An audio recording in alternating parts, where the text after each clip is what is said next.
Dana yang menghasilkan karma baik paling tinggi.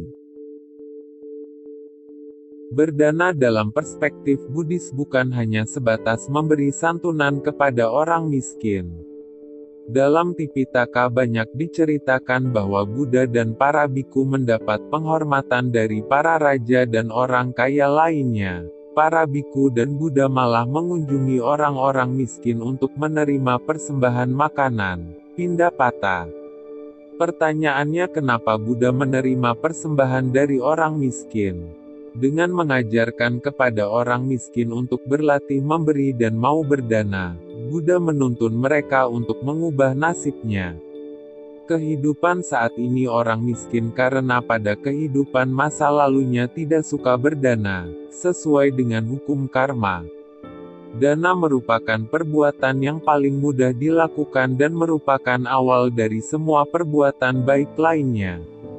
Orang hidupnya miskin karena kehidupan lampaunya tidak pernah berdana. Untuk dapat mengubah nasibnya, dia justru harus banyak berdana pada kehidupan sekarang. Dana tidak hanya berbentuk uang atau materi, tetapi bisa berbentuk tenaga, bisa berbentuk nasihat, bisa berbentuk senyum.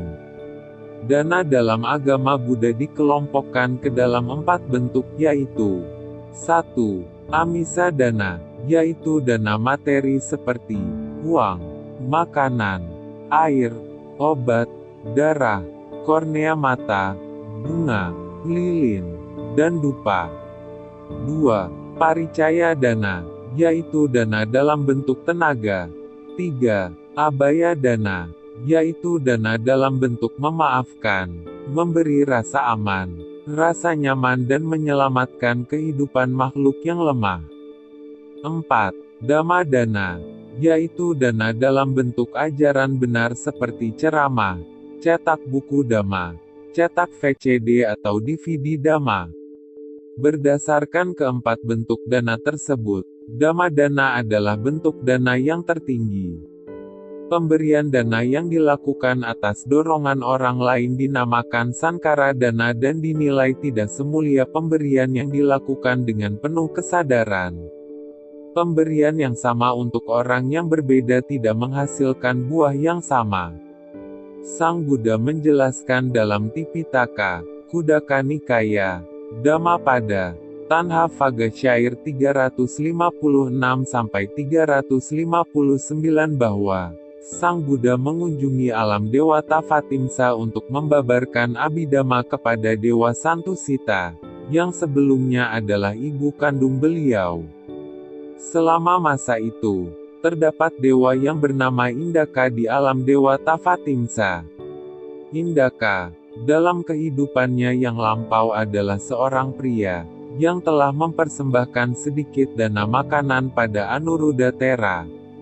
Karena perbuatan baik ini dilakukan kepada seorang tera dalam masa keberadaan ajaran Buddha, maka ia mendapat pahala berlipat ganda. Kemudian, setelah kematian, dia dilahirkan kembali dalam alam Tavatimsa dan menikmati kemewahan alam dewa. Pada saat itu, terdapat dewa lain yang bernama Ankura di alam Dewa Tavatimsa yang telah banyak memberikan dana, jauh lebih banyak daripada apa yang telah Indaka berikan. Tetapi dana itu dilakukan di luar masa keberadaan ajaran Buddha. Sehingga meskipun dananya besar dan banyak, dia menikmati pahala kehidupan dewa dalam ukuran yang lebih kecil daripada Indaka, yang telah mempersembahkan sangat sedikit dana.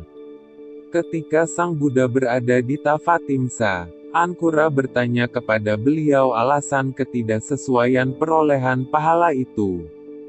Kepadanya Sang Buddha menjawab, "Oh Dewa, ketika memberikan dana kamu seharusnya memilih kepada siapa kamu memberi, karena perbuatan dana seperti halnya menanam bibit. Bibit yang ditanam di tanah yang subur akan tumbuh menjadi pohon atau tanaman yang kuat dan hebat, serta akan menghasilkan banyak buah. Tetapi kamu telah menebarkan bibitmu di tanah yang tandus, sehingga kamu memperoleh sangat sedikit. Kemudian Sang Buddha membabarkan syair 356 sampai dengan 359 berikut ini. Rumput liar merupakan bencana bagi sawah dan ladang. Nafsu indria merupakan bencana bagi manusia. Karena itu, dana yang dipersembahkan kepada mereka yang telah bebas dari nafsu indria akan menghasilkan pahala yang besar. Rumput liar merupakan bencana bagi sawah dan ladang. Kebencian merupakan bencana bagi manusia. Karena itu, dana yang dipersembahkan kepada mereka yang telah bebas dari kebencian akan menghasilkan pahala yang besar. Rumput liar merupakan bencana bagi sawah dan ladang. Ketidaktahuan merupakan bencana bagi manusia. Karena itu, dana yang dipersembahkan kepada mereka yang telah bebas dari ketidaktahuan akan menghasilkan pahala yang besar. Berdana merupakan perbuatan baik yang sangat mudah dilakukan, dan dana merupakan awal dari semua perbuatan baik lainnya.